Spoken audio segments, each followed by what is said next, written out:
Bwana, mambo ni vipi? Mambo ni aje mwana Hot Data 24 na mwana new trending, the biggest issue ambayo inachukua nafasi kubwa sana katika mitandao ya kijamii.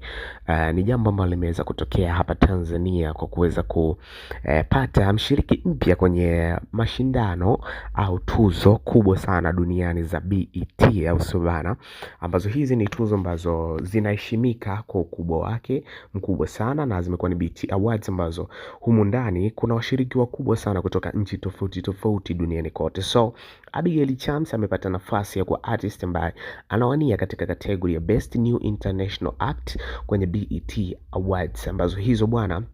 Rayvanny ndo msanii pekee ambaye alishafanikiwa kuweza kuchukua tuzo hiyo kutoka hapa Tanzania, na Diamond Platnumz tumekuwa tukiona mara kadha wa kadha akiendelea kupambania kombe kutaka kuweza kuchukua tuzo hiyo. Na kwa Diamond Platnumz, as yesterday nilivyokuambia bwana, issue kubwa ambayo iliweza kutokea ni yeye kwenda kuperform kwenye Summer Jam, ambayo hii ni platform kubwa sana Marekani na inafanya vizuri sana sana, inayosimamiwa na Hot 97 radio hii. So ni vitu vikubwa ambavyo vinazidi kutokea, lakini Rayvanny pia atakuwepo kuweza kuhakikisha kwamba BET wanaendelea kumtambua kwa namna moja ama nyingine, na humo kutoka kuna watu tofauti tofauti, kuna wachezaji kama vile wakina Lamine Yamal ambao watakuwepo